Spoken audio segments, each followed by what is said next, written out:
Assalamualaikum warahmatullahi wabarakatuh. Nama saya Rafif Julian Nugroho dari kelas 10A. Di video kali ini saya akan menjelaskan tentang Laksamana Cengho dan kisah perjalanannya.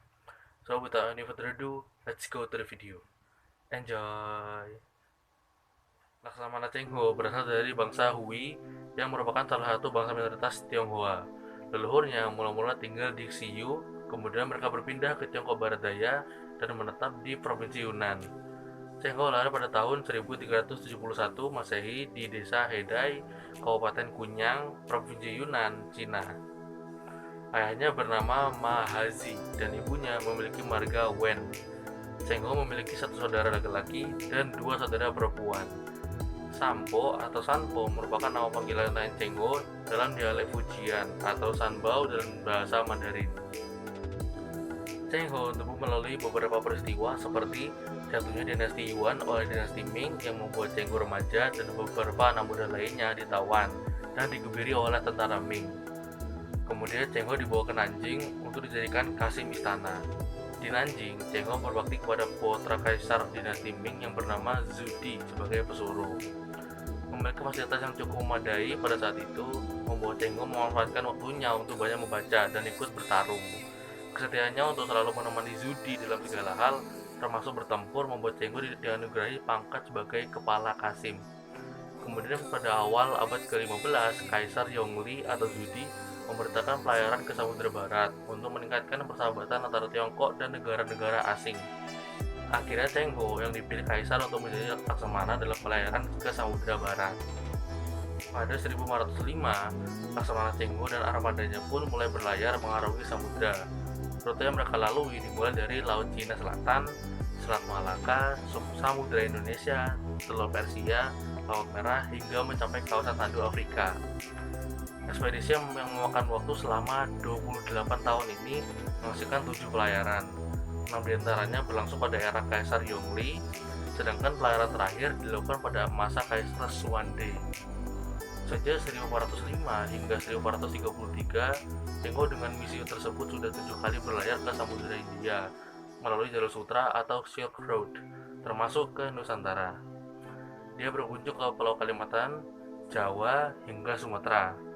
Pertama kali berlabuh di Semarang, sejarah Cengho ditandai dengan pembangunan kelenteng Sampokong yang juga terdapat di Cirebon dan Surabaya. Jalur sutra adalah jalur perdagangan internasional kuno dari peradaban Cina yang menghubungkan wilayah barat dan timur. Jalur tersebut mempertemukan pedagang dari barat dan timur untuk melakukan aktivitas perdagangan.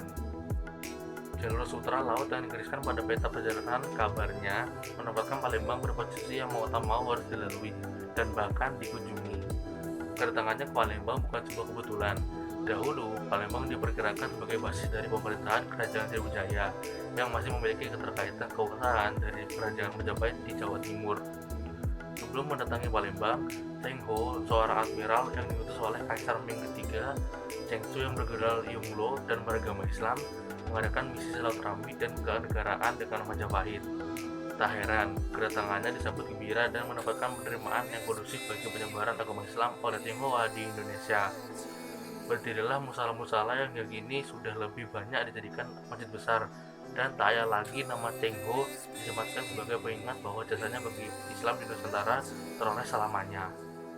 Pada tahun 1407, saat Cengho hendak bertolak ke Tiongkok, ia dan armadanya sempat tinggal di Palembang. Pada saat itu terjadi sebuah peristiwa pembantaian bajak laut yang sudah membuat resah para warga Palembang. Diawali dari seorang perantau terkenal Tionghoa bernama Chen Zuyi yang mengarahkan kawanan bajak laut untuk menyerang armada kapal Laksamana Cengho. Namun hal tersebut berhasil digagalkan dan pasukan bajak laut tersebut berhasil dihancurkan. Setelah peristiwa itu terjadi, penduduk Palembang dan rakyat sekitarnya bersorak gembira dan berterima kasih kepada Laksamana Cengho. Kerajaan Samudra Pasai yang terletak di Aceh menjadi salah satu daerah di Sumatera yang juga sering dikunjungi oleh Laksamana Cengho saat melakukan ekspedisinya. Dia melakukan ekspedisi ke Kerajaan Samudra Pasai atau Aceh Utara, salah satunya untuk memperdalam ilmu agama Islam. Seperti yang kita ketahui, Laksamana Cengho merupakan penganut agama Islam yang taat. Dalam catatan sejarah, Cengho berlabuh di Samudra Pasai pada 1414 Masehi. Salah satu peninggalan Laksamana Cengho di Samudra Pasai yaitu lonceng Cakrodanya yang sangat ini disimpan di Komplek Museum Aceh di Banda Aceh. Ini adalah cenderamata sebagai simbol keharmonisan dua kerajaan, yaitu Samudra Pasai dan dinasti Ming. Berdasarkan catatan Ma Huan dan Fei Xing, dalam karyanya, Laksamana Cengho sempat mengunjungi beberapa wilayah kerajaan lain di Pulau Sumatera, seperti Kerajaan Aru, Kerajaan Akur, Kerajaan Lide, Kerajaan Lamri, dan Kerajaan Tamiang. Sementara itu, untuk kunjungan Laksamana Cengho di daerah Lampung belum ditemukan bukti konkret seperti peninggalan sejarah atau budaya yang dapat dijadikan panduan sejarah. Maka dari itu belum dapat dipastikan apakah Laksamana Cengho sempat tinggal di daerah Lampung atau tidak. Demikian tadi video dari saya tentang Laksamana Cengho dan kisah perjalanannya. I hope you enjoy my video and thank you.